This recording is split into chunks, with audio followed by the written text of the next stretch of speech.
హైదరాబాద్లోని హబ్సిగూడలో తీవ్ర విషాదం చోటు చేసుకుంది. ఒకే కుటుంబానికి చెందిన నలుగురు ఆత్మహత్య చేసుకున్న ఘటన స్థానికంగా కలకలం రేపింది. ఆర్థిక ఇబ్బందులు, ఆరోగ్య సమస్యలు కారణం ఏదైనా ఓ కుటుంబాన్ని బలి తీసుకుంది. క్షణికావేశంలో తల్లిదండ్రులు తీసుకున్న నిర్ణయం నిండు నూరేళ్లు బ్రతకాల్సిన ఇద్దరు చిన్నారుల ప్రాణాలకు సైతం బలిగొన్నాయి.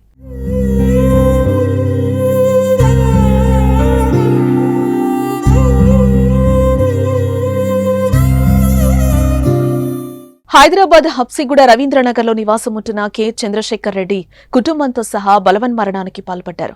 వీరి స్వస్థలం కల్వకుర్తి నియోజకవర్గంలోని ముకురాళ్ల.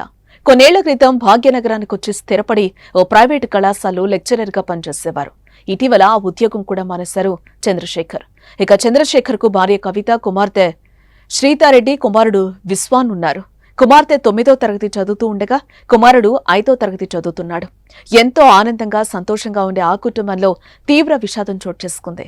కుమారుడికి విషమిచ్చి కుమార్తెకు ఉరివేసి చంపినట్లుగా తెలుస్తోంది. ఇక పిల్లలు చనిపోయారని నిర్ధారించుకున్నాక చంద్రశేఖర్ రెడ్డి, కవిత ఇంట్లోని పక్కపక్క గదుల్లో ఉరేసుకుని బలవన్మరణానికి పాల్పడినట్లుగా పోలీసులు వెల్లడించారు. మరోపక్క వీరి ఆత్మహత్యకు ఆర్థిక ఇబ్బందులే కారణమని పోలీసులు భావిస్తున్నారు.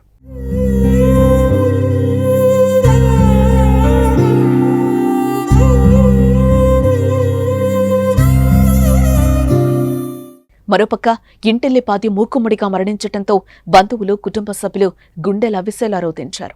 కాపురంలో ఎలాంటి కలతలు లేవని, అన్యోన్యంగా ఉండేవారని, ఇంతలోనే ఇలా ఆత్మహత్య చేసుకోవడంపై మృతురాలి తండ్రి ఆవేదన వ్యక్తం చేశారు. పగోడికైనా ఇలాంటి కష్టం రావద్దని కంటతడి పెట్టారు. 4 మృతదేహాలను పోస్టుమార్టం నిమిత్తం పోలీసులు గాంధీ ఆసుపత్రికి తరలించారు.